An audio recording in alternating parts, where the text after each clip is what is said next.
स्वागत है मेरा अपना चैनल चरमास ब्लॉग पर। तो आज तक मैं कभी ऑन कैमरा आया नहीं था, तो आज मैं पहली बार ऑन कैमरा आ रहा हूँ। तो आज तक मैं वॉइस ओवर ही किया था, आज पहली बार मैं ऑन कैमरा आ रहा हूँ। तो मेरा ऑन कैमरा के साथ वीडियो को आगे तक ले जाने के लिए एक फ्रेंड, जो मेरा फ्रेंड दोस्त होस्ट जो बोल सकते हैं, आप बोलना चाहते हैं, उसको मैं बुलाना चाहूंगा कैमरा पर। आइए, तो जिसका नाम है राहुल राय। हेलो एवरीवन, ये मेरा बहुत अच्छा दोस्त है, उसको आज मेरा वीडियो में शामिल किया हो, तो वो थोड़ा अपना इंट्रो देगा, आप सुनिए। हेलो दोस्त, आप लोग कैसे? ठीक है। तो मैं और सलमान मिलकर आपको एक ऐसी विभाग के बारे में जानकारी दे रहा हूँ जो हमारे जीवन शैली तथा समाज तथा देश तथा सभी को सफलतापूर्वक मतलब चलाने से सुधार अक्सर चलाने से तथा कानून व्यवस्था को मिला के रखने के लिए जो योगदान प्रदान करते हैं, उन पदों के विभिन्न परिचिन के बारे में हमारे शर्मा जी आपको जानकारी देंगे। तो इस जानकारी आप लीजिए, आप वीडियो को अंत तक देखिए, लाइक एंड सब्सक्राइब कीजिए। तो उसको पता चलेगा होगा कि आज हम किस चीज के बारे में बात करने वाले हैं, पुलिस पर्सन के बारे में।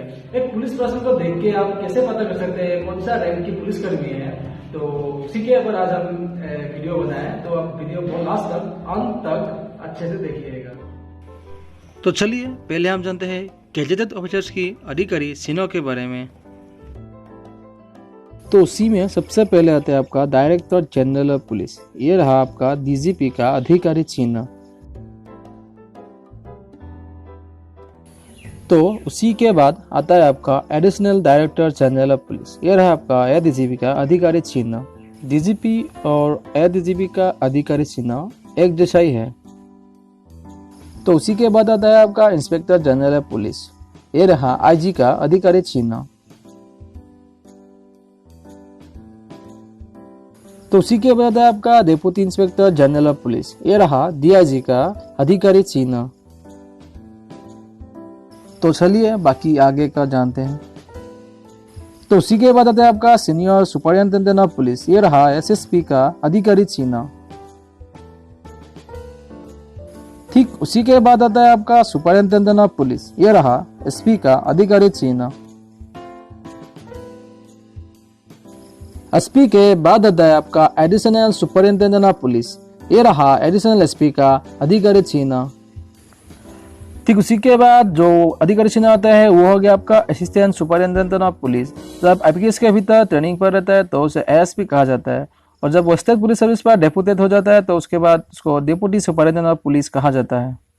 तो यह तक था गैजेटेड ऑफिसर्स की बारे में। तो यहाँ पर मैं एक बात बताना चाहूँगा कि असम पुलिस सर्विस में गैजेटेड ऑफिसर एसएसपी और डीएसपी के बीच सीमाबद्ध है।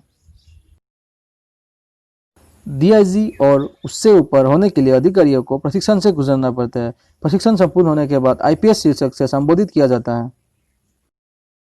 तो चलिए आगे जानते हैं नॉन गैजेटेड ऑफिसर्स के बारे में।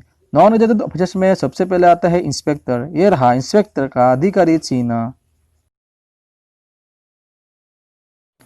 ठीक उसी के बाद आता है आपका सब इंस्पेक्टर। ये रहा सब इंस्पेक्टर का अधिकारी चिन्ह।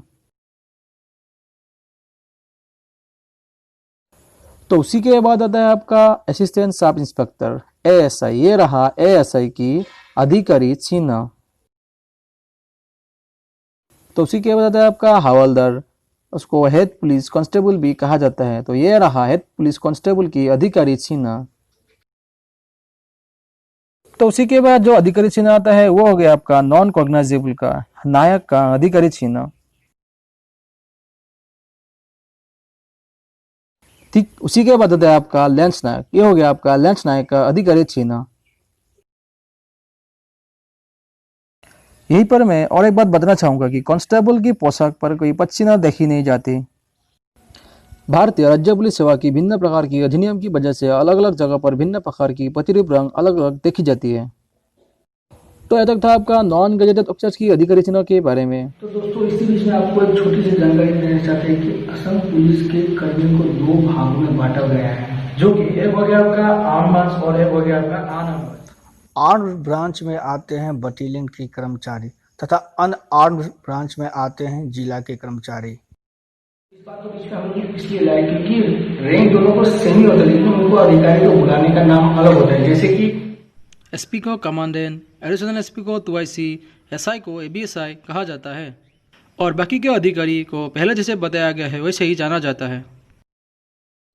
इसी में और एक बात बताना चाहूँगा कि बटालियन में सूबेदार मेजर की पोजीशन देखी जाती है, लेकिन डिस्ट्रिक्ट में नहीं देखी जाती। हाँ, और एक बात एएसआई रैंक बटालियन में देखने को नहीं मिलता। अंत में और एक बात बताना चाहूँगा कि नियुक्त किए गए हुए पद के ऊपर भी अधिकारी को अलग अलग नाम से जाना जाता है, लेकिन अधिकारी चिन्ह पहले जैसे बताया गया ऐसे ही रहता है। तो दोस्तों कैसा लगा मेरा वीडियो? उम्मीद है कि अच्छा ही लगा होगा। इसी प्रकार की और अधिक जानकारी के लिए हमें कमेंट बॉक्स में बताएं। धन्यवाद दोस्तों।